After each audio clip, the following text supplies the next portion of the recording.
Oi, gente, tudo bem? Boa noite. Estamos aqui para mais um episódio do Cardialogando, onde eu tento trazer assuntos da vida que vão ter impacto sobre o seu coração. Hoje, um episódio muito especial, direcionado para as mulheres aí 40 a mais. Estou com a doutora Laila Machado, uma querida colega endocrinologista, especialista em endocrinologia e menopausa. Então, vai ser um bate-papo muito legal. Laila, muito obrigada por ter vindo, por ter dedicado um pouquinho do seu tempo para vir conversar aqui com a gente. Estou muito feliz com esse episódio. Eu que agradeço, Ana, muito obrigada. Obrigada pela parceria de sempre, obrigada pela apresentação. E hoje a gente vai falar sobre um tema que eu adoro, né? Que é tratar mulheres. Eu acho que a grande maioria do meu público, do meu atendimento, é o público feminino. E falar sobre menopausa e perimenopausa hoje é um assunto da moda, mas que não deveria ser da moda, né? Então a gente hoje tem um impacto muito maior aí na mídia, na rede social, nas conversas. Então, a gente vai falar um pouquinho sobre as mulheres 40 a mais. É para ser 40 a mais, mas não é bem o que está acontecendo, né? Verdade. Tá na moda e tomara que fique, né, Laila? Porque do que tem aparecido de estudo, sempre que eu ouço colegas seus falando sobre o tema, mesmo nos congressos de cardiologia, o tema tá muito presente, né? E sempre dizendo assim, não é que tá tão diferente hoje em dia, a questão é que tá diagnosticando antes, as pessoas estão começando a se preocupar com os hormônios da mulher um pouco antes, né? Exatamente. Então, assim, eu até digo que alguns anos atrás, nos nossos congressos da endocrinologia, na minha residência médica, por exemplo, a gente quase não tinha aulas, ambulatórios, desse tema específico. Então, era aquela história, olha, chegou a paciente, a mulher com queixas desse período, né, de transição menopausal e menopausa, a gente acabava direcionando sempre para o ginecologista. Isso aconteceu muito, né, Ana, porque a gente vai comentar aqui um pouco de alguns estudos anteriores que acabaram trazendo um medo muito grande da terapia de reposição hormonal e muitas mulheres acabaram fugindo dos consultórios médicos com essa preocupação excessiva em relação a efeitos colaterais.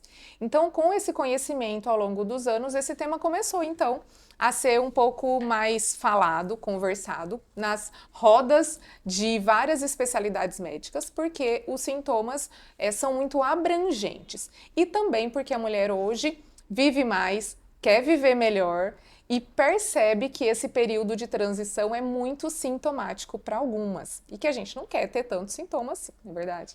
Sim. Com certeza. A mulher precisa entender que nem todo cansaço é porque tá cuidando de casa, porque tem que cuidar dos filhos e o trabalho, o marido, não. Às vezes é o corpo gritando mesmo, pedindo ajuda, né? Me socorre, pelo amor de Deus. Mas, Laila, vamos começar definindo aí. O que é menopausa? A menopausa propriamente dita é o último período da mulher menstrual. Então, na verdade, a gente fala de menopausa como um diagnóstico que aconteceu há um ano antes. Então, a mulher ficou sem menstruar totalmente durante 12 meses, a gente diz que aquele último ciclo foi a menopausa. Mas o que a gente mais discute é que esse período que antecede a última menstruação é o período mais sintomático da mulher, que é o período de transição menopausal. Aí sim é um período de muita oscilação hormonal e é onde a mulher começa então a perceber que começa a ter um pouco de perda desse estrogênio do hormônio feminino e aí vem esse monte de sintomas nessa mulher. Então, o grande culpado por todas as alterações, por esse cansaço, por tudo, é o estrogênio. É o estrogênio. O estrogênio é o hormônio feminino, então ele é o grande responsável tanto por a parte reprodutiva, manutenção de massa óssea.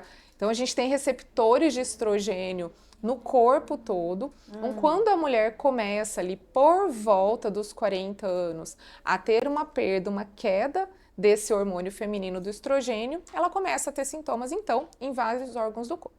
Tá? Então, e o grande dilema, você falou aí, né? As mulheres estão percebendo isso muito antes. Então, menos de 40 anos, 39, 38 anos, a mulher já começa a perceber essa queda de estrogênio.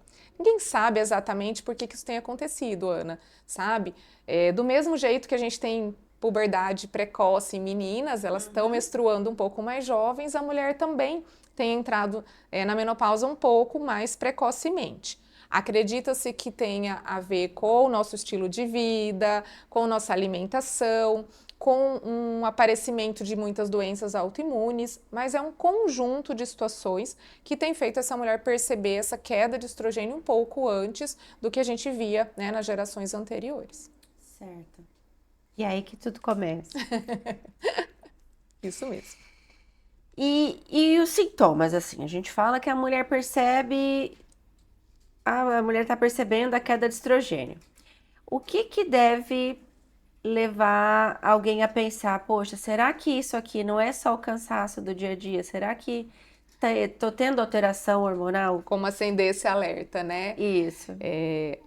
A gente costuma dizer que o primeiro órgão, grande órgão afetado e que percebe essa queda é o nosso cérebro. Então, Sério? o cérebro, na verdade, tem muito receptor estrogênico. Então, os sintomas iniciais, além da parte do ciclo menstrual, que ele pode sim ter algumas alterações, mas antes de ter ciclo alterado, a mulher já começa com alguns sintomas cerebrais.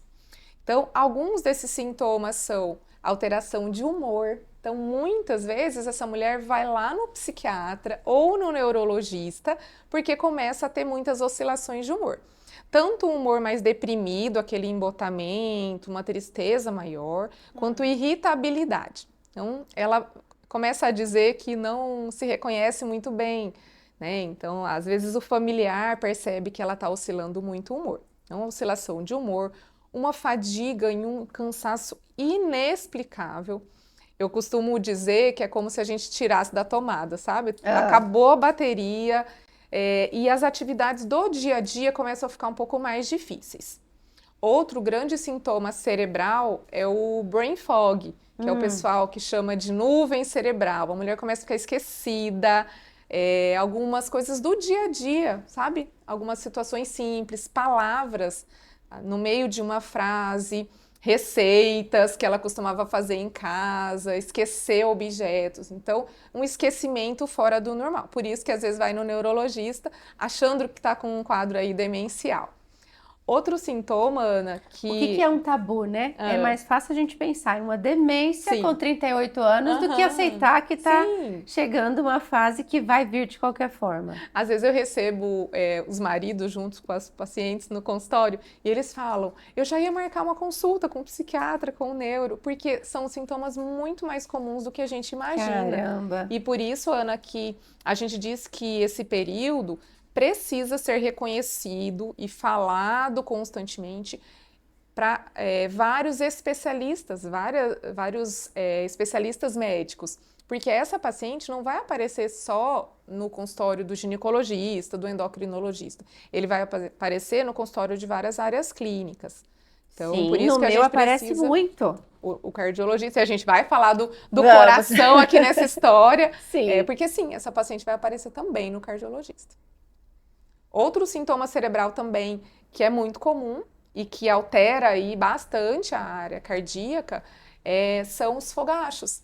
Então a mulher começa muitas vezes a ter aquelas ondas de calor e a gente sabe que essa alteração também é cerebral, modifica o nosso termostato, né? E que é lá hipotalâmico, cerebral. E essa mulher pode sim aumentar risco cardíaco, aumentar a frequência, arritmias. Então, fogacho são as ondas de calor, não é ter calor o tempo todo. Não, não é calor o tempo todo. Em geral, o fogacho clássico, ele é um calorão assim que começa no tórax e ele ascende, né, para a região do rosto. A mulher pode sentir de maneiras diferentes, Ana. Tem mulher que sente sudorese, o rosto queimando, com uma sensação de ter feito um peeling, assim. Tem algumas que sentem um pouco de mal-estar, tontura, taquicardia. Então, varia um pouco. Mas é rápido. Então, ela tá ótima, estamos aqui conversando e, de repente, ela tem uma sensação ruim. Às vezes esquenta, o rosto pode ficar vermelho e daqui a alguns minutos isso passa. Diferente do calorão. A gente está num lugar muito quente, uma região muito quente, e não dá pra gente pensar que tá com um fogacho o tempo todo, né? Então a gente teria esse calorão o tempo todo. Mas uma coisa que acontece, às vezes a mulher não tem fogacho, mas ela tem alteração de temperatura. Então uma hora tá com muito frio, outra hora tá com muito calor. Então, de madrugada, às vezes se cobre, de repente está colocando meia para dormir. Então, isso é comum, ela perceber que está variando aí de madrugada essa temperatura. Bacana, disso eu não sabia, não. Na verdade, acho que eu não sei quase nada sobre menopausa. Menopausa é tabu pra todo mundo, inclusive para médico. Porque é uma coisa que não dá para dizer que, né, que não dava atenção, mas as outras áreas, além da ginecologia ali, não se preocupava tanto de saber isso aqui, né? Nem na endócrino, imagina. A gente trabalha com hormônios e na minha residência a gente não tinha um ambulatório de menopausa. Porque a gente sempre jogava para o ginecologista pensando ser uma doença ovariana. Então, uma doença restrita a um órgão. E, na verdade, não é. Ela é uma doença sistêmica. Apesar de ter a produção ovariana, ela é uma doença que atinge todos os órgãos. Assim como vários hormônios que a gente tem, né? Então, aos poucos, a gente foi percebendo que não era uma doença só ginecológica, era uma doença clínica, né? Por isso que hoje alguns especialistas trabalham com a parte de menopausa. E como que você chegou nisso? Pausa no conteúdo. Eu acho que eu comecei... Como você foi para isso aí, virou tua paixão? Ah lá. Eu acho que eu fui envelhecendo junto com as minhas pacientes, sabe? Então, elas tratavam outras doenças comigo, sobrepeso, obesidade, diabetes, colesterol alto. E aos poucos elas foram chegando ali perto dos 40 anos e começaram a trazer essas queixas de uma maneira meio natural. Então, eu fui começando a estudar um pouco mais. Além disso, claro, eu fui estudar a paciente zero aqui, que sou eu. Então, com 39 anos, eu já comecei ali a encurtar um pouco os meus ciclos menstruais, engravidei com perto de 40 anos. E aos 44 anos, eu fiz assim, eu brinco que eu dei o check no livro todo de sintomas. Então, eu tive muitos sintomas e também demorei a reconhecer. Procurei psiquiatra, até eu começar a ter sintomas muito clássicos, como sudorese noturna e os fogachos, eu não pensei. Eu usava DIU, então o meu ciclo menstrual eu não conseguia saber se estava irregular. E aí eu fechei o diagnóstico mesmo de perimenopausa nesse período, aos 44 anos. Então, eu já estava estudando bastante esse período e entrei de vez no assunto. Então, hoje, as minhas pacientes, hoje eu já abordo um pouco mais direcionado. Eu vejo que está chegando perto dessa faixa etária, eu acabo abordando e a grande maioria delas já tem sintomas e nem passava pela cabeça que era isso. Dentro da Sociedade Brasileira de Cardiologia, a gente tem o Departamento de Cardiologia da Mulher. E eu comecei a frequentar esse congresso há algum tempo, 2 ou 3 anos. E também fui me descobrindo ali. Acredito que isso de o paciente envelhecer junto com você é real, porque eu vejo queixa das pacientes, você precisa procurar saber entender o que é, e aí você vê, mas será que é parecido, né? Será que é isso? É isso mesmo. Então, como a gente estava falando antes, falei, eu preciso virar paciente, porque eu identifico que eu estou tendo sintomas aqui também, e vejo também a minha resistência em aceitar. Porque, e por que, gente? Quem colocou na cabeça da gente que tá errado, que é ruim, né? Sabe, Ana, que eu acho que isso tem muito a ver com o envelhecimento. Quando a gente pensava anteriormente, aí a gente já entra um pouco até na geriatria, numa mulher na menopausa, até por conta da falta de reposição hormonal anterior, a gente pensava isso. Uma avó, entre aspas, com 50 anos, 60 anos, a gente pensava numa avó. Hoje as mulheres com 50, 60 anos estão o quê? Vivendo, trabalhando, namorando, viajando. Né? É muita diferença desse perfil anterior. Mas, claro, nossos ovários estão envelhecendo. Então, por mais que a gente hoje consiga abordar, falar mais sobre o tema, repor hormônio, trabalhar um pouco mais de estilo de vida, é óbvio que é inevitável. É inevitável, né? A gente olhar e falar, nossa, eu já tenho dificuldade de engravidar, eu estou engordando porque meus hormônios estão baixos. Então, é um choque a gente perceber isso, sabe? Mudar de fase. E por isso que eles falam que é uma transição menopausal. Então, é um período que eu tenho perda desses hormônios, que eu vou começar a ter sintomas para me preparar para essa última menstruação.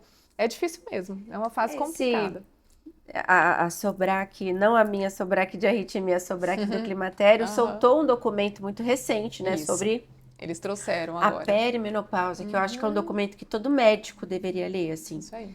Com exceção até urologista atende mulher às vezes, então todo mundo de fato deveria ler, porque são coisas que a gente precisa saber até para poder orientar. Hoje, eu oriento muito mais o paciente a procurar o endocrinologista para acompanhar essa parte da menopausa, ou a peri, né, que é onde aparece ali, porque você consegue, para você fazer diagnóstico, precisa pensar nele. É isso E aí. aqui entra nisso, né? E os sintomas são muito amplos, então por São. isso que a gente acaba tendo que avaliar essa paciente de uma maneira muito completa. A gente não vai falar só sobre a parte ginecológica, a gente vai falar sobre o peso, a gente vai falar sobre o colesterol, né, sobre o sono, sobre o humor. Então é uma anamnese, é uma entrevista muito completa nessa mulher.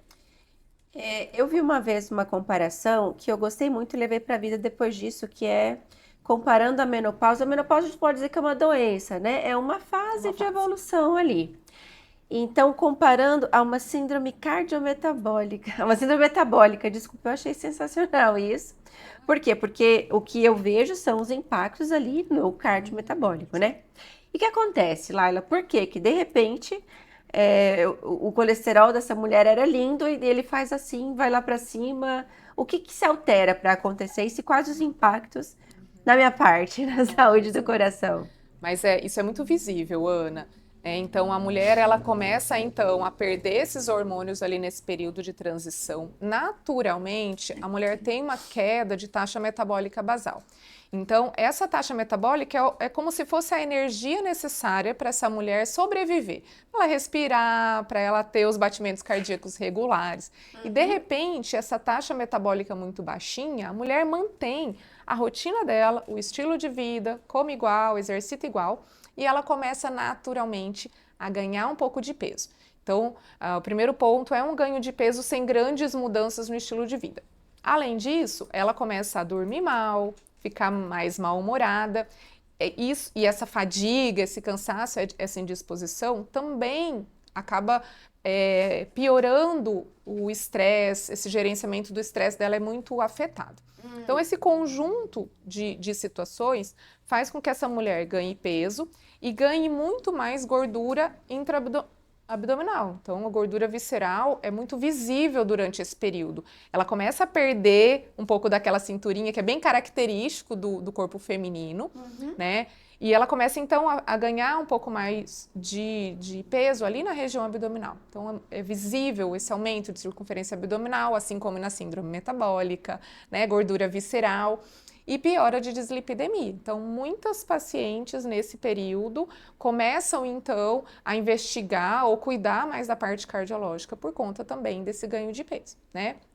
E aí eu acho que entra muito na sua parte, Ana, e dos cardiologistas em geral, de perceber se é uma paciente que veio de rotina, em check-up, que sempre teve o colesterol bom e, de repente, sem muita mudança, explodiu esse colesterol, né? Então, investigar essa parte é Vai essencial, acontecer com todo mundo? porque aumenta muito o risco cardiovascular dessa mulher nesse período. Então, é a faixa etária que a mulher complica muito a parte cardiológica, né? Então, de arritmias, hipertensão, pré-diabetes. Então, acontece por conta de vários fatores aí durante essa queda estrogênica. E vai alterar o colesterol de todo mundo, Não são todas né? as mulheres, sabe, Ana? Uhum, Porque do mesmo jeito que nem toda mulher tem muito sintoma, né? A gente diz que mais de 90% delas vai ter algum sintoma. certo. Umas vão ter muitos, ou quase todos, assim como eu tive. Outras não têm quase nada, ou os sintomas são mais brandos e imperceptíveis, e ela tolera muito bem, inclusive às vezes sem tratamento, tá? Mas é um ponto que a gente deve investigar. Tá? Então, ganho de peso sem grandes mudanças no estilo de vida, mesmo que seja um ganho discreto, e investigar nesse check-up dessa mulher de uma maneira mais vigorosa. A insulina, o lipidograma, a glicose, né? Se tem uma esteatose que às vezes não tinha e começa a aparecer. E examinar, sabe, Ana? Tem coisas que são tão básicas. Mas a gente ainda precisa falar. Quantas vezes em consulta de médicos em geral, o médico às vezes não mede a circunferência de abdômen. É uma coisa muito simples, às vezes a gente não precisa de um exame, né, uma densitometria de corpo inteiro, uma bioimpedância. Se a gente conseguir, ótimo, maravilhoso. Mas às vezes não, é uma mulher que está perdendo a cintura, que comenta que as roupas estão ficando apertadas. Investigar de uma maneira mais minuciosa, sabe? Entendi. Com certeza. O olhar do médico é fundamental para ajudar a identificar esses sinais ali no início, né? E tentar lidar com os danos. É um controle de danos, né? Porque Exato. você frear o processo não vai ter jeito. É claro que a MEV, que a gente tanto defende ali, vai ajudar bastante, mas para o colesterol em si, a gente sabe que nada vai ter uma alteração maior que 30%, né? Mudar estilo de vida e alimentação não vai. Então, E aí vale a gente falar, como a vamos gente já falou muitas vezes, do uso de estatina. Então, é o vamos ter período que a ficar grande atento maioria pra... das mulheres acabam precisando, né? Ou porque já tem esse colesterol realmente subindo, que não melhora. Eu vou falar aqui por mim, que eu segurei muito bem ali meu perfil lipídico com a reposição hormonal, mas quando eu fiz uma menopausa cirúrgica, né, após retirada de ovários, o colesterol já não segura mais com a reposição hormonal. Então, a estatina, hoje é minha melhor amiga, tá ali no cantinho diário da minha vida e tá tudo bem, porque a gente tem muita, muito preconceito, muita conversa na rede Muito. social, né? Muito medo da estatina, gente, uma classe, acho que uma das classes mais estudadas, né? E que mais salva. E que mais salva, então, e ela salva a mulher nesse período da perimenopausa e menopausa. Então, não tenham medo da estatina, iniciem se for bem orientada, ajustada a dose com o médico, mas sim, muitas pacientes vão precisar. E a tendência hoje em dia é o cardiologista começar a se preocupar. O cardiologista ele preocupa muito o risco cardiovascular e controle de danos, mais uma vez. Então, tratar quem tem alto risco. Mas por que eu vou permitir que essa paciente entre na categoria de alto risco? Como? Permitindo formação de placa. É isso aí. Se vai acontecer de qualquer forma, se não tem o que fazer, às vezes eu falo assim, gente, aceita, é azar, não tem coisa que a gente Não vamos se preocupar discute. com o que a gente consegue isso. controlar, É e isso isso aí tem que entrar medicamento mesmo, não. A gente diz muito isso, que a genética tá ali, muitas vezes é uma paciente que se controla bem essa genética, dessa dislipidemia ao longo da vida, mas que chega num determinado momento que por mais que tenha a epigenética por trás, ela já está se exercitando, ela controlou esse peso, às vezes até já está emagrecendo. Mas chega num determinado ponto que a gente já trabalhou tudo e ainda tem um colesterol ruim aumentado, não se preocupar com o medicamento, ele não é ruim, ele é protetor.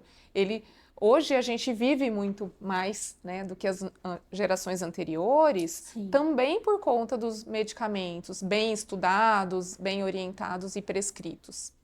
E é uma proteção, né? Porque com a chegada da menopausa, a gente perde a nossa proteção natural, que é o estrogênio. Isso aí. Hoje a gente sabe que a reposição tem indícios de que de fato reduz risco, né? Mas a gente quase que se iguala ali com os homens em termos de eventos cardiovasculares, a gente chega bem mais próximo. Então, encarar a estatina nessa fase como uma proteção, talvez ajude aí a aliviar um pouco a ver se vamos preocupar com o que tem solução, gente. O que não tem, a gente toma remédio Tá tudo e certo. tá tudo certo, A né? gente vai aumentando, né? Eu vejo tanta gente preocupada em suplementar, às vezes, vitaminas, Jesus. nutrientes que nem precisa, e com medo da estatina, que é um medicamento amplamente estudado e protetor. Então é isso, não tenham medo da sua estatina. Nossa, nem me fale, porque isso aí no consultório É o dia a dia. é complicado, assim. Às vezes eu até aceito o suplemento, falo, toma junto, só não tira o Só meu, não por tira o seu. favor. Isso. Não vai matar, então. Isso aí, tá tudo certo. E, bom, então aumenta de fato o risco cardiovascular, até porque a pressão também tende a subir, né? Nessa fase, é muito comum começar a ter pressão alta aí, e tudo por conta do estrogênio. Sabe que os fogachos, Ana, são os sintomas mais preocupantes nessa mulher. Então, a gente diz que algumas mulheres têm sintomas leves, que às vezes não piora tanto essa hipertensão, essas arritmias. Mas o fogacho por conta desse aumento dessa temperatura. É um dos sintomas mais relacionados ao aumento de risco cardiovascular. Então, essa mulher não é uma mulher que pode ficar adiando o tratamento. E hoje, o melhor tratamento para fogacho numa mulher que não tem contraindicação absoluta é a reposição estrogênica. Então, existem outras opções não hormonais para essas mulheres, mas nenhum tratamento é tão bom quanto o estrogênio para o fogacho. Então, essa mulher é a mulher que deve se preocupar. Não adiar a consulta, então procurar o cardiologista, o endócrino, o ginecologista e tratar o mais precocemente possível. Isso é interessante, tá vendo? Não adianta ficar pensando que, porque a minha mãe teve, a minha avó teve, é normal ter também. A gente pode, então é um sinal de alerta um pouco mais preocupante, vamos dizer assim. Exatamente. Vários sintomas, às vezes a gente posterga, é um período de transição, mas o fogacho é muito característico. Então, a gente não tem outras doenças que levam ao fogacho. E a mulher que tem, mesmo que seja esporadicamente, já é uma mulher que está reduzindo esse estrogênio. Então, nesse perfil de paciente, não temos que adiar. Tá? Claro, a gente precisa avaliar contraindicações absolutas, que são poucas hoje, né? E o restante, sim, a indicação é a reposição hormonal clássica. Laila, e arritmias, minha praia, que eu tanto gosto. Isso também tende a se alterar com a menopausa, né? Aumenta um pouco a prevalência, fibrilação atrial, se tiver associação, principalmente ali com obesidade, com sobrepeso, que também tende a vir, né? Mas eu vi outro dia um post interessante no departamento de cardiologia da mulher, junto com a SBC, falando sobre esse aumento da frequência cardíaca, que é perceptível também nessa fase. Muito. Então, eu falo, é esse conjunto, né, Ana? Então, é para a mulher ficar muito alerta. Então, aumento de hipertensão, aumento de frequência cardíaca de maneira geral, levando a arritmias em algumas mulheres, aumento do colesterol, glicose e toda a parte metabólica, tá? Então, a mulher aumenta ácido úrico, aumenta insulina, aumenta às vezes ferritina. Então, é uma síndrome metabólica clássica, mas não necessariamente precisa estar associada à obesidade. A obesidade só vai piorar, que aí entra dois booms, né, de piora cardiológica, o período de transição menopausal e a obesidade.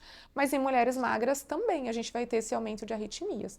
Tá? Então, eu falo que esse período, essa faixa etária, já é uma idade que a gente costuma orientar um check-up um pouco mais intensivo, né, de procurar um cardio, fazer pelo menos aqueles exames de rotina, para detectar precocemente, às vezes uma arritmia bem no começo, então às vezes a paciente não sente ali necessariamente, mas já aparece num Holter, num teste ergométrico. Então, é a idade da mulher começar a pensar um pouco mais de aumentar essa gama de exames aí preventivos. Levar o check-up não só para o ginecologista, mas também para o cardiologista, Começa a aumentar né? a lista, né, Ana? São muitas situações que vão causar a alteração da frequência cardíaca aí, né? Não necessariamente precisa ser arritmia.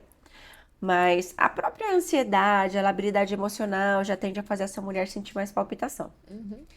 O ganho de Difícil é peso. diferenciar, né, Ana? Exatamente, E eu falo que precisa da gente. Junta um quadro, às vezes, de ansiedade, de alteração de humor e insônia com uma palpitação. Só o cardiologista que vai conseguir Não é só excluir. obesidade. Você colocar ganho de 4, 5 quilos não vai deixar ninguém obeso, mas tem impacto na vida dessa pessoa. Então já tende a ter cansaço mais fácil e tudo vai terminar em palpitação. Isso mesmo, perfeito.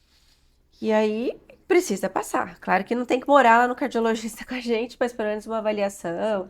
De fato, o Holter, eu trouxe agora um sistema de monitorização de frequência cardíaca, monitorização de ritmo à distância, mas em tempo real, que é bem mais cômodo, é um PET, É um isso pequenininho que aqui. coloca assim? Isso. Eu vi.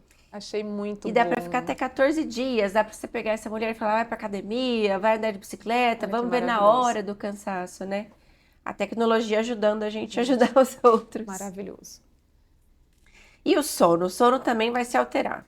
Muito. Mas altera tudo, Laila, Jesus Tudo. amado. Tô falando, sabe que, Ana, são mais de 150 sintomas. Meu Deus do E é céu. por isso que a mulher tem que. Eu falo que esse período é um período de autoconhecimento, sabe?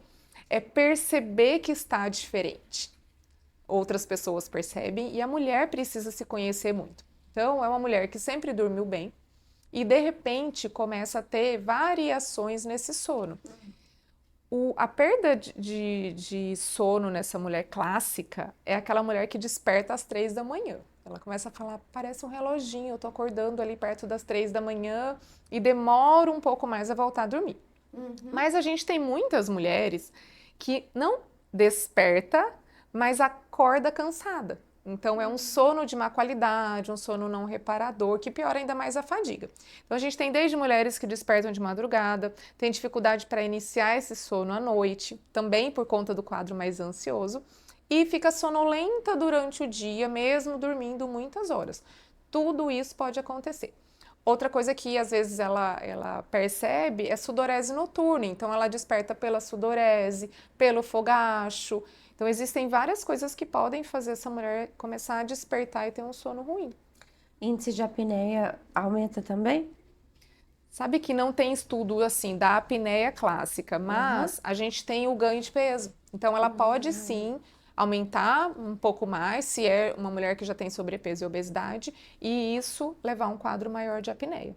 Sabe que hoje eu acabei conversando com uma paciente e ela passou com uma psiquiatra e achei o máximo que a psiquiatra recomendou para ela um livro que a gente prescreve muito para as pacientes, que é O Cérebro e a Menopausa, da Lisa Mosconi, que é uma estudiosa em menopausa, que é um livro bem legal, assim, para todo mundo ler. Acho que vale para todas as mulheres nesse período da transição menopausal.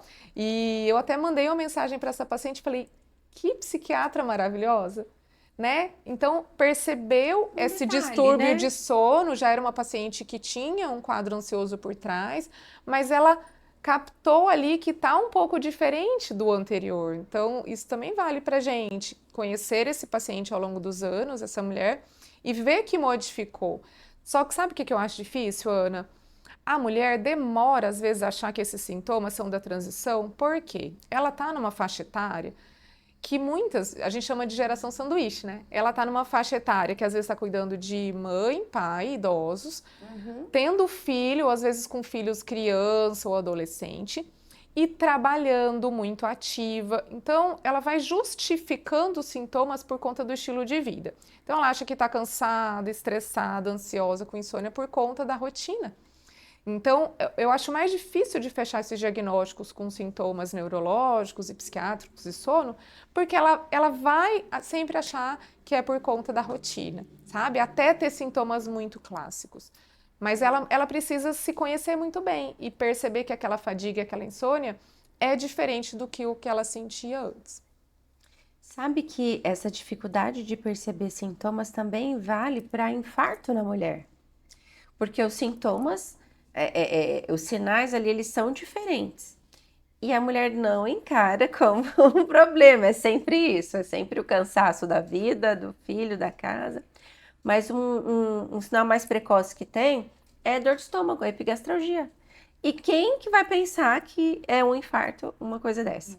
Com certeza. Então, a gente precisa dar mais atenção para o nosso corpo falando com a gente. Nem Dá tudo sinais. a gente consegue explicar com cansaço, estresse do dia a dia, cuidar de casa, família e trabalho. É isso mesmo. Então, é perceber esses pequenos detalhes. E para quem entendeu, percebeu, estou aqui na menopausa, preciso tratar, como que é feito, mas está com medo de procurar o médico por causa do tratamento. Olha, que é outro tabu. O que tem para ser feito para o tratamento da menopausa?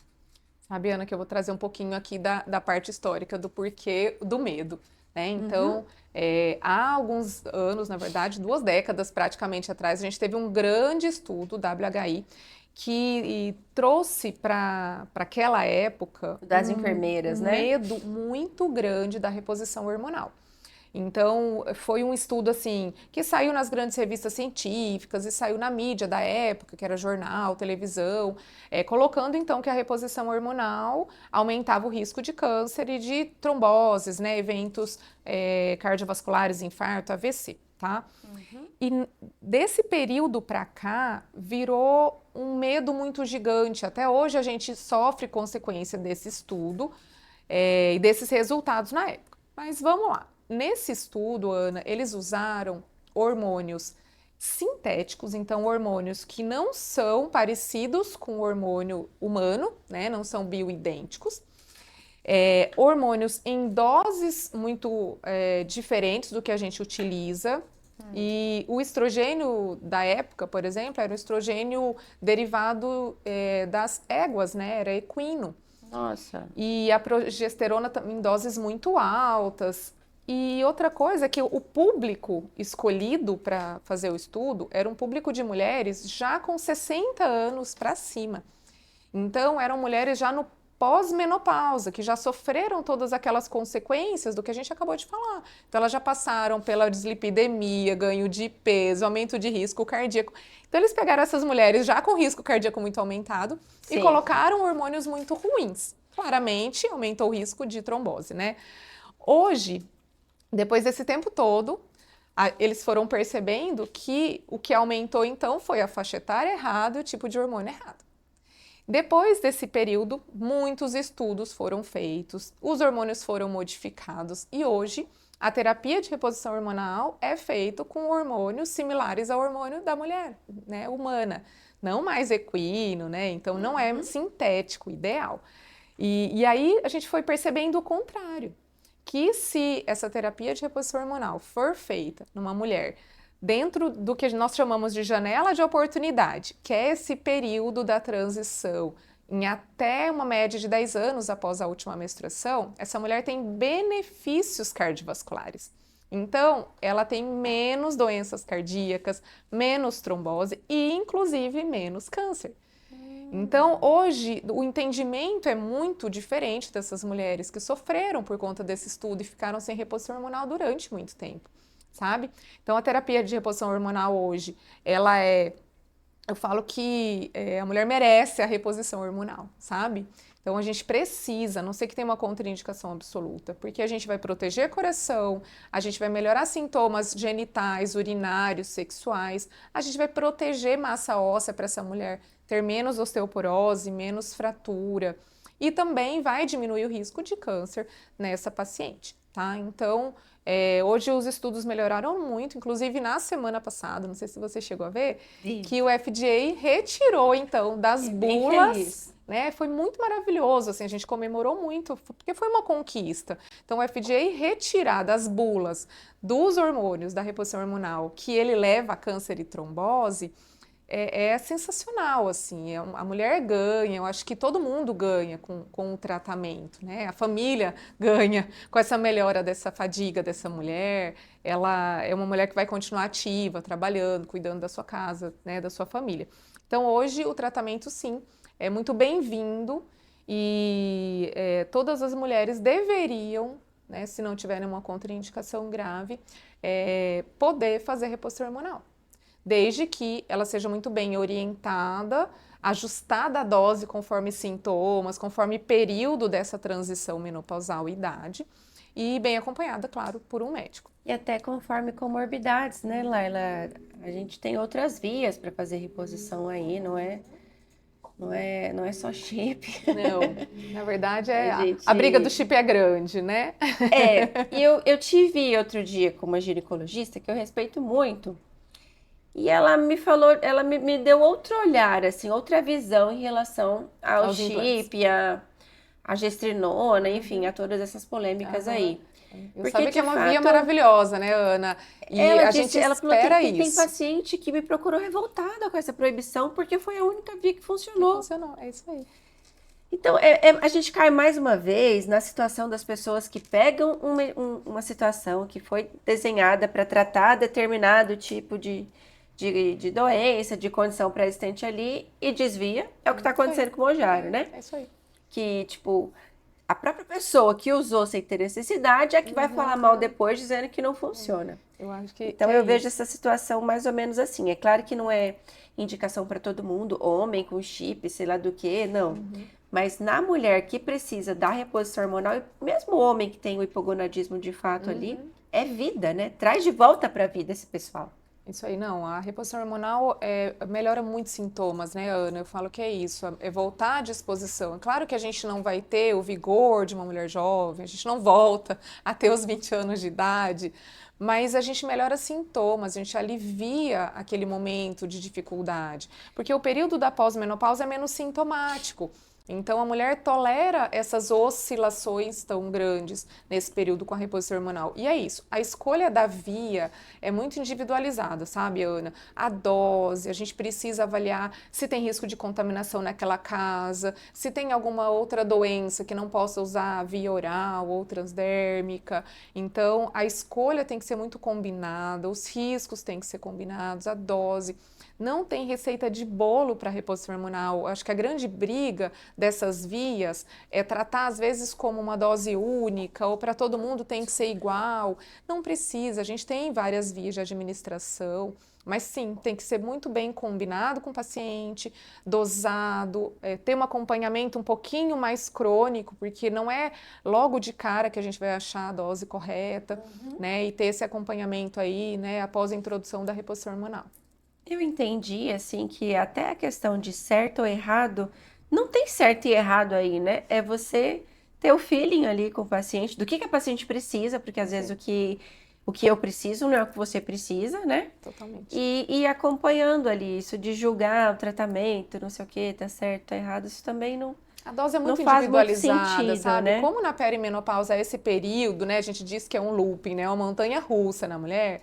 Algumas mulheres vão precisar, às vezes, vamos lá pensar num transdérmico, de um pump, por exemplo, de estrogênio de determinada marca. Outras vão precisar de 3, 4. Né, com a mesma idade, com o mesmo exame. Então, é muito o quanto ela absorve, o quanto que aquele intestino funciona, né? Como que é o peso dela, como que é a E os suplementos rotina. nessa fase faz diferença mesmo? Ou aqui a gente segue a mesma regra da vida inteira? Suplemento é para quem tá com deficiência de alguma coisa. Aqui começa a ter algumas coisas importantes, né, Ana? A mulher, primeiro, ela precisa de algumas vitaminas em nível pelo menos normal ou até um pouquinho acima, né, próximo ao limite superior. Principalmente aí a gente vai falar de cálcio, de vitamina D, porque sim, essa mulher vai aumentar o risco de osteopenia e osteoporose. Então, algumas vitaminas a gente já começa a entrar um pouquinho mais para essa mulher, sabe? Existem alguns estudos falando também de vitamina D para melhora desse cansaço, porque é isso, a mulher vai estar muito fadigada. Aí você pode me dizer um pouquinho aí, de repente, da coenzima Q10 nas mulheres com estatina, né? Que aí eu tenho um público muito direcionado para quem precisa, né? Porque eu falo que o suplemento é cereja do bolo. Então eu digo, olha, você já melhorou tudo. É um Então extra, é né? um extra. Eu já estou me alimentando muito bem, né? Nesse período a mulher começa também com algumas intolerâncias alimentares, então ela tem um pouquinho mais de dificuldade de digestão. Isso é uma coisa que também leva à insônia. Então, às vezes é aquela mulher que começa a comer menos determinados alimentos e a gente acaba suplementando. Mas é a mesma coisa, né? Então, cerejinha do bolo é o último ponto depois de melhorar a alimentação, sono, gerenciamento do estresse, repor hormônio. Fez tudo bonitinho, eu preciso melhorar um pouquinho mais, a gente suplementa. Mas com certeza, é a última etapa. E não é por soroterapia, Não, né? não é. A grande maioria das vitaminas absorve muito melhor via oral, né, Ana? Então a gente diz que Pelo menos na medicina que a gente estudou, a via endovenosa é outra coisa, a mesma coisa, é mais uma via de administração Sim. para quem não tolera, para quem às vezes tem uma intolerância, uma disbiose, né, uma cirurgia que às vezes acabou fazendo, uma bariátrica, sim, a via endovenosa funciona muito bem. O que eu vejo muito dessa história da soroterapia é que tem pacientes que têm preferência pela via, pela facilidade. O grande problema é a gente fazer picos de vitaminas e quedas, e aí vai de novo na oscilação. Do mesmo jeito que oscila o hormônio, oscila a vitamina. Então a gente não pode pegar e fazer muito de vez em quando os injetáveis e passar o resto do período com as vitaminas lá no pé. E pelos valores dos protocolos é difícil manter Não, constância, né? muito alto, né? Então a gente não precisa valores acima de valor de referência para praticamente nada na vida. É verdade. Então tem jeito. Qual que é a luz que acende aqui, gente? Tem jeito, vale a pena. Mas para isso a gente precisa de condução por um colega com bom senso, né? E que principalmente tem ideia e tem a noção aí do que está fazendo. São várias pontas que a gente tem que amarrar para essa mulher na menopausa, né, Ana? Então, a É. gente, assim, eu digo que existem 3 pontos de sintomas principais para a gente abordar nessa mulher. Então, existem os sintomas genitais, urinários e sexuais. Então, é uma mulher que começa, às vezes, ter secura vaginal, alteração de libido, dor para ter relação, infecções urinárias que ela, às vezes, nem percebeu que é por conta dessa deficiência estrogênica. Existem os sintomas ósseos, que às vezes só vai saber fazendo um exame de densitometria Ou óssea, quando cai. ou quando cai fratura, né? E É. existem os sintomas que são os sintomas vasomotores. E aí entra os calorões, alteração de sono, memória, fogacho. Então, acho que esse ponto dos vasomotores é o que traz a paciente, na grande maioria das vezes, para o tratamento. Mas esses 3 pontos precisam ser muito bem abordados na consulta. Considerados. E testosterona? Entra aqui, testosterona. Toda mulher na menopausa precisa de reposição de testosterona? Mais uma Vamos de polêmica? Mais uma Vamos de polêmica. polêmica hoje. Vamos de polêmica. Não, né, Ana?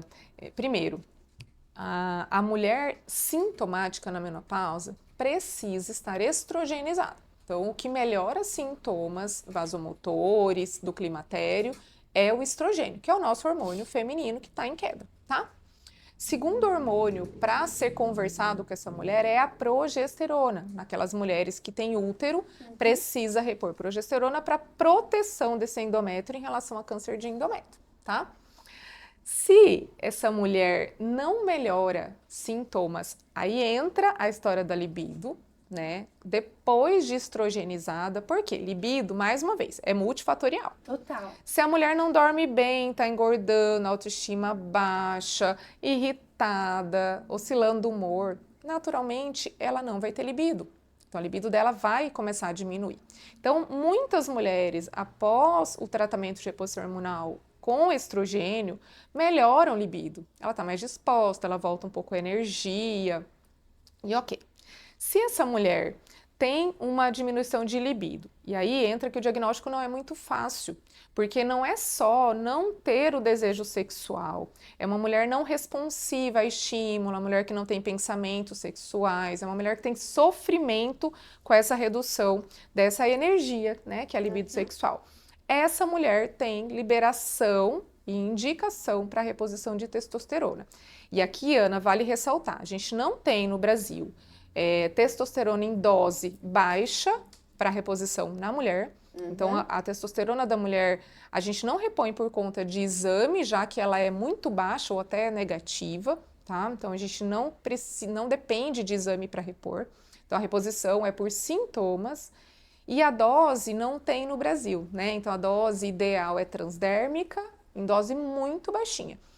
Aquela mulher que tem uma diminuição de libido por diminuição de testosterona, ela vai melhorar. Mas essa porcentagem é pequena.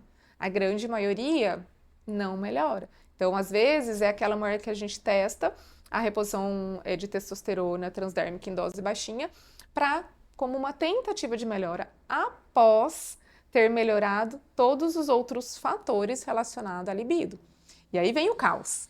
Porque vem a parte psicossocial, relacionamento, estresse, rotina apertada. É possível melhorar todos esses fatores? Muito difícil, né? Porque o que eu vejo das pacientes no consultório é que elas já chegam usando testosterona, uma boa parte hoje está usando, transdérmica principalmente, né? E foi a primeira tentativa. E a fala de todas a minha vida mudou depois da testosterona. Mas é efeito placebo? Vai melhorar mesmo porque é o hormônio da virilidade, qualquer um que usar vai sentir melhora de fato? Falam a vida, não em si por conta do desejo hipoativo. Não é o hormônio tão maravilhoso assim, né? Igual é do homem.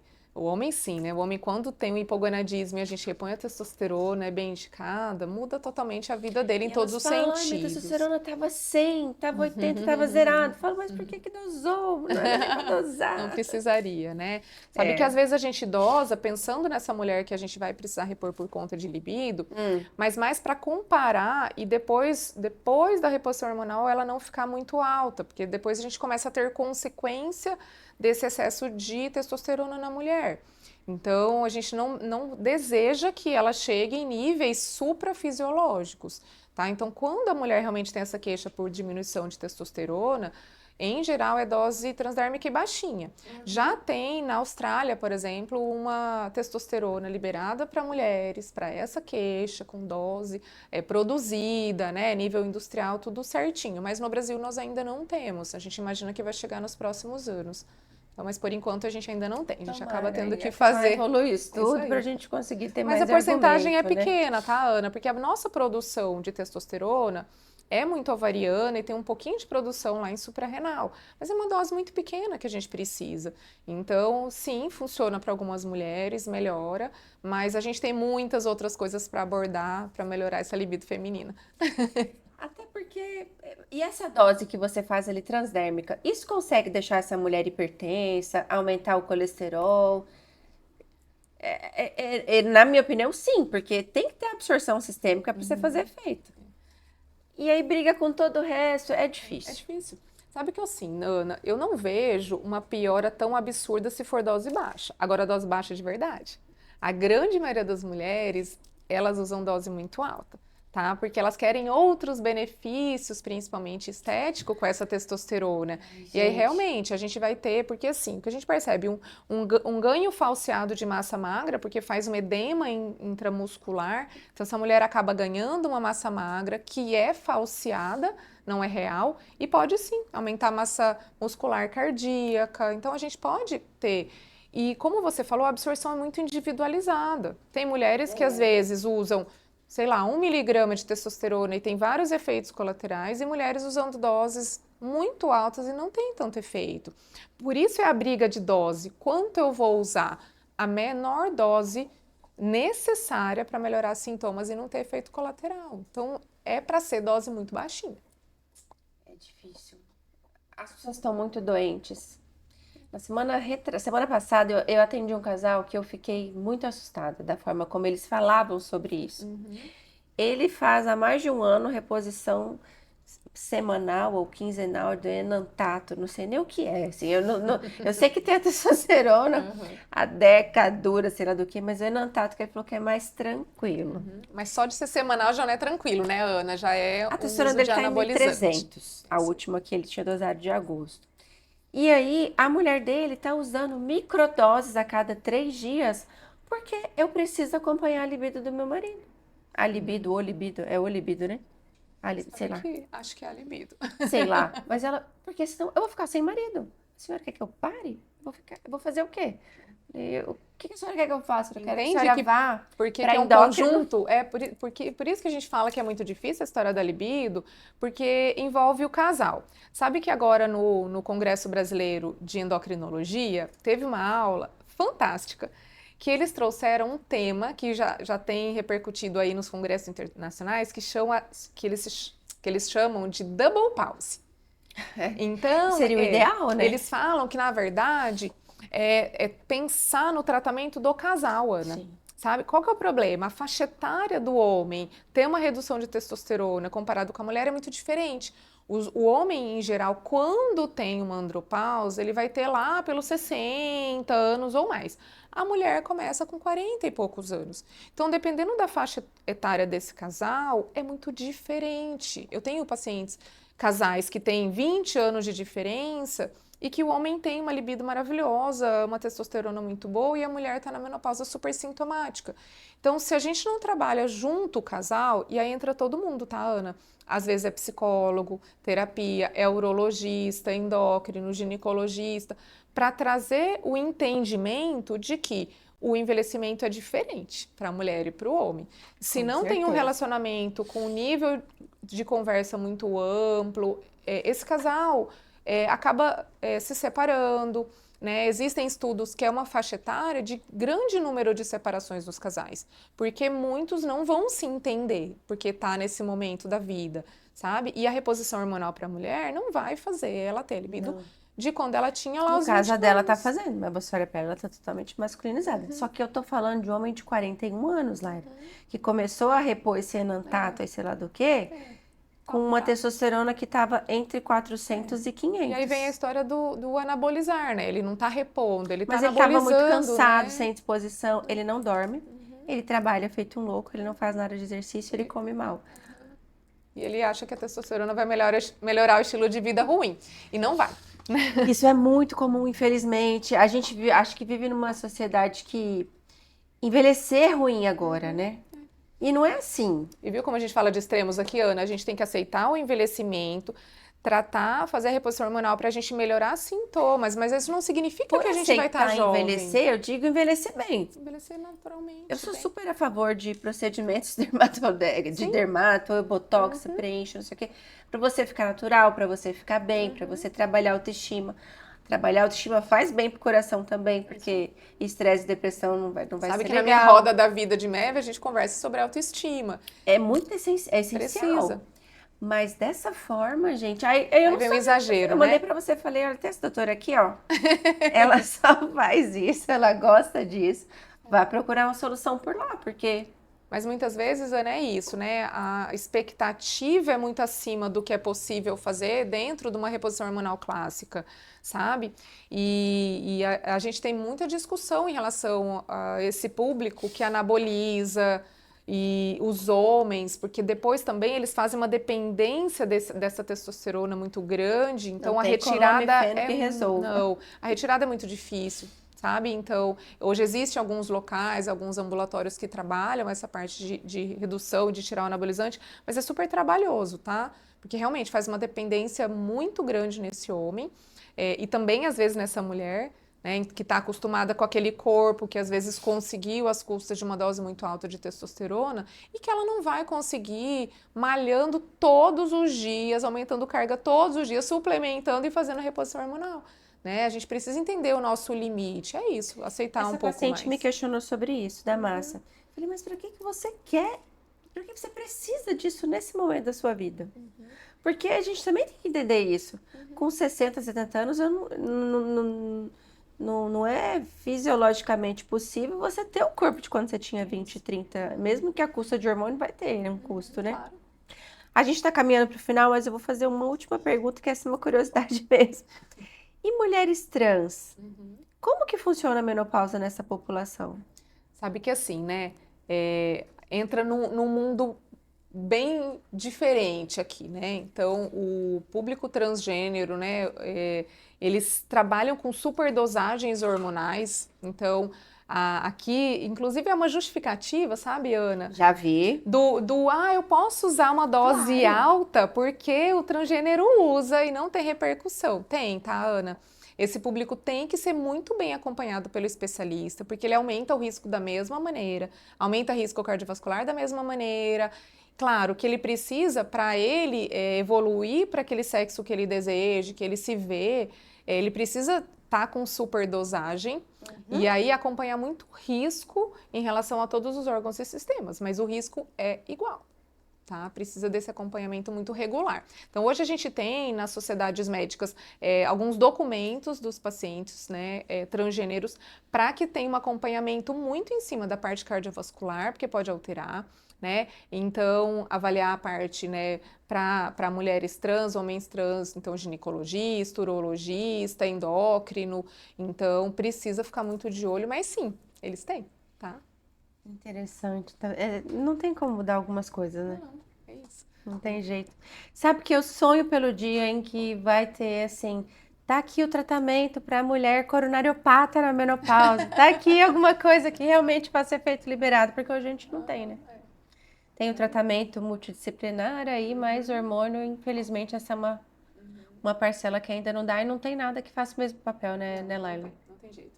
Mas eu acho que assim, Ana, a gente está caminhando para isso, sabe? A Eu gente também acho. numa época de muito estudo. Quando a gente fala de menopausa hoje, muitos dos estudos, inclusive, de reposição hormonal, e aí vem a história da testo, a grande briga da testosterona, porque os estudos são sempre em homens. Então, quando a gente olha os grandes estudos de tudo, da parte cardíaca, da parte endocrinológica, de obesidade, é tudo muito homem. Então, hoje, a gente começa a ampliar um pouco esses estudos para a população feminina, que durante muito tempo foi deixado de lado nesses estudos. Então, elas não fazem esse hormônio, elas não usam esse tipo de medicamento, então, os estudos eram uma porcentagem pequenininha de mulher e a grande maioria de homens. eles já perceberam que precisa ter estudo amplamente divulgado em mulheres, porque é um público muito diferente. Quando a gente fala de obesidade, agora a gente tem um documento falando de análogo de GLP-1 junto com a reposição hormonal na mulher. Mas até então a gente não tinha. Era assim, estudo de GLP-1. E aí você olhava o público, a grande maioria, homem. É um público diferente. Eu preciso trabalhar doses diferentes, exames, valores de referência. A gente precisa do mesmo ferro do que o homem? A gente tem a mesma ferritina que o homem? A nossa dosagem de testosterona é igual? Não é. Então, eu acho que com o passar do tempo, até esses valores de referência, que é uma grande briga, eles precisam ser mudados. Mas para isso precisa, óbvio, de estudos maiores. Eu torço muito para aprovarem tudo isso, assim, porque de fato pode trazer melhora, se pode trazer melhora, né? Se estão estudando tirar a S para coronariopata, então quer dizer que a gente pode. Tem um caminho pela frente. Tem Eu o que acho que vir, só da né? gente Não estar tem conversando sobre o assunto, você se imagina, vamos falar, há 10, 15 anos atrás, está fazendo um podcast sobre menopausa e doença Não, cardíaca? de jeito nenhum. Eu nunca imaginaria, como endocrinologista, estar discutindo esse assunto hoje aqui. Então, isso é uma grande evolução, a gente falar de livros para essas mulheres, o tema menopausa hoje está na mídia, tem artista falando, trazendo o tema, né? Então, eu acho que isso já é uma grande evolução. Sim, com certeza. Os hormônios mudam, mas não é o fim da vida. Existe vida após a menopausa, existe coração tranquilo após a menopausa e a gente só precisa buscar. Não tem jeito. Autoconhecimento. Inclusive, a gente tem ambulatórios no SUS, né? Essa é uma outra grande briga, Ana, porque assim, apesar da gente falar mais, da gente estar mais tranquila em relação à reposição hormonal, e inclusive discutir isso muito nos nossos ambulatórios, né? Nas universidades a gente aborda. Eu vejo ainda muitas pacientes que estão assim super sintomáticas e que ninguém perguntou às vezes se está nesse período ou sobre o ciclo menstrual. Elas lá num sofrimento durante muitos anos. Mas qual é o problema que a gente ainda não tem? A gente infelizmente não temos políticas públicas bem formadas na grande maioria dos estados do Brasil para trazer medicação de reposição hormonal para a população do SUS. E, claro, não são medicamentos super caros, mas para o público do SUS ainda é um tratamento que não faz parte ali da dinâmica do SUS, não tem nem na farmácia de alto custo, muito menos gratuito. Né? Em São Paulo, eles já têm alguns ambulatórios de prefeitura que trabalham com essas mulheres, mas na grande maioria dos estados nós ainda não temos isso muito bem documentado, organizado. Então, a gente também ainda precisa trabalhar muito essa parte de políticas públicas para esse público, sabe? Para a reposição hormonal ser mais barata, estar mais acessível ou gratuita. Não temos ainda. Tomara que a gente alcance, né? Quando a gente não tem um interesse muito grande da indústria, é difícil você chegar nesse ponto de... Isso aí. Mas a gente vai conseguir, a gente vai chegar lá. Laila, muito obrigada por essa conversa. Foi quase uma consulta, né? Mas eu acredito que vai ser muito esclarecedor para todo mundo que estiver assistindo a gente, porque são dúvidas. É um tema que todo mundo sabe que existe, mas essa abordagem ali mais delicada, mais direcionada, né? Não é comum e acredito que quem tirar 10 minutos para assistir isso aqui já vai sair com informação que não tinha antes. Te agradeço muito pelo teu tempo. Vou te pedir para falar para aquela câmera ali onde te encontrar, quem quiser fazer a própria consulta para entender o que está acontecendo. Deixa também para a gente as suas redes sociais. Bom, obrigada, Ana. Eu adorei o convite para falar sobre um tema que eu adoro, que eu acabo estudando mais ultimamente, né? Para mim, minha paciente zero, para as minhas pacientes que estão comigo no consultório. Então, eu acho que a gente precisa muito trazer essas informações para a mulher ligar mesmo em relação à faixa etária, sintomas que às vezes passam desapercebido. E se uma pessoa que conseguiu trazer essa ideia de que está no período de transição menopausal, já está valendo. Vocês, então, podem me encontrar na minha rede social, doutora, dra.laila Machado. Lá tem todas as informações de onde eu trabalho, né, aqui em Cuiabá, e serão todas muito bem-vindas para a gente bater um papo sobre esse período lá no meu consultório. Obrigada, Ana, pelo convite, adorei. Muito obrigada. Gente, então esse foi mais um episódio do Cardialogando. Espero que tenham gostado. É um episódio para todas as mulheres possíveis. Se você gostou, encaminhe para alguém que você sabe que precisa escutar isso daqui, inclusive para os maridos, porque tem coisas que eles não entendem. E acho que a Laila conseguiu esclarecer alguma coisa para eles também. Ficamos por aqui e até a próxima. Tchau, tchau.